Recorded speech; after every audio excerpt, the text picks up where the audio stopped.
Hi everyone, I'm Frankie and this is my video game video blog. What's the most important aspect of any video game?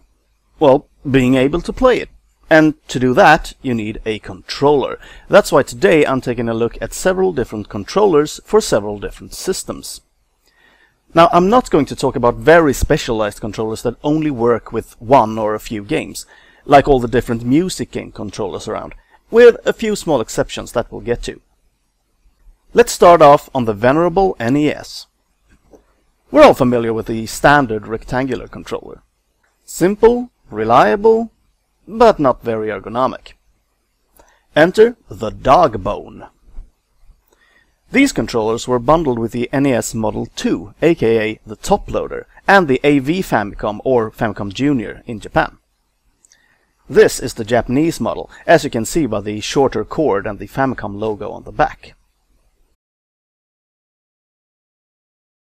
This one is much more comfortable to hold for extended periods of time. With the original, the edges could sometimes dig into the palm of your hands. The controller is obviously modeled after the Super NES controllers. Unfortunately, I don't own an original SNES controller. All I have is this lookalike, which came with my Retro Duo clone system, and an ASCII pad. The clone one looks about the same, but is a lot more plasticky and stiff. Not very good at all, in fact. The ASCII one is a bit better, and has some extra features, namely configurable auto-fire for all buttons. This one is a bit beat up though, and doesn't work as well as it should. Go up one generation and you get to the Nintendo 64. Everyone who's ever owned an N64 knows about this controller, and its flaws. The basic idea for it is good, and the buttons are sturdy and still respond well. The analog stick is a completely different matter though. These sticks were made with such small components and such low quality plastic that they usually got very loose and unresponsive after only a couple of months. But there are solutions to this problem. Look at this. As you can see, the analog stick on this controller looks completely different. It actually resembles a GameCube stick. These replacement sticks can be found on eBay, for example. And replacing the old wobbly sticks with these new ones is actually quite simple, since you don't replace just the stick but the entire analog mechanism. I can't recommend this enough if you want to play some classic N64 games. And speaking of the GameCube, well, I don't own a GameCube anymore, but I still have a Wavebird wireless controller for use on my Wii. The GameCube controller is widely considered to be one of the most comfortable controllers ever made, and I'm inclined to agree. The Wavebird is a bit heavier and bulkier, mostly due to the large battery compartment. Also, it lacks rumble, which the wired GameCube controllers had, but apart from that, this is a really good controller for 3D games. Doesn't work as well for 2D games though, because of the minuscule D-pad. So, that's Nintendo. Let's take a look at their old rival, Sega. The only Sega console I own at the moment is the Mega Drive. That's Genesis for you North Americans.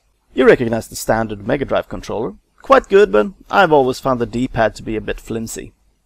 My personal choice is the official 6-button controller. D-pad is a bit better, buttons too are a bit more responsive.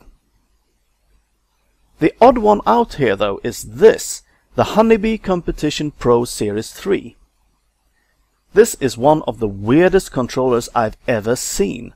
At first glance it looks pretty normal, the standard 6 buttons, start, auto-fire controls. But take a look at the D-pad. See how it's angled 45 degrees to the right? That's not just cosmetic. To push up, you actually have to push up and to the right.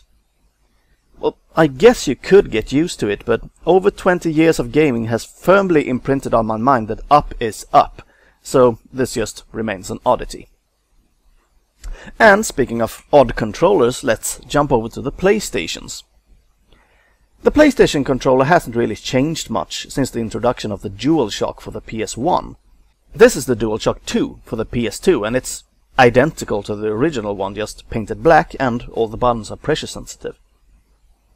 Even the DualShock 3 for the PS3 looks almost identical.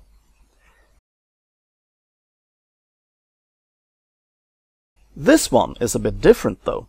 This is the Sony Dual Analog Controller. This is the predecessor for the DualShock and was available here in Europe for just a few months before the DualShock replaced it. Some key differences from the DualShock is no rumble feature, no rubber grips on the analog sticks, 2 different analog modes, and much longer grips. This makes it much easier to hold comfortably than the DualShock, and it's strange that Sony never used this design again. But the more odd ones are the 2 racing controllers made by Namco. This one is called the Negcon, or Negicon as it's apparently supposed to be pronounced. No analog thumbsticks at all. Instead, both the 1 and 2 buttons and the L and R buttons are analog. And you steer by, get this, twisting the entire controller. At first this feels very weird, but it's actually really good, and quite a lot of games actually support this, even all the way up to the PS2. Apparently this is because a lot of steering wheels controllers use the same protocol as this, so compatibility with the Negcon was kind of thrown in for free. The next one though didn't get as much support. This is the Yogcon. It was bundled with Ridge Racer Type 4, and that's one of the very few games it works with. The concept is that the wheel in the middle is used like a steering wheel, and it has force feedback, so it will push against you during hard turns and such. In practice though, it's quite awkward to use, and it doesn't really give you any better control than a normal analog stick. The last PlayStation controller I'm going to talk about is this, the Logitech Cordless Action. If you ask me, this is the best PlayStation 2 controller you can get.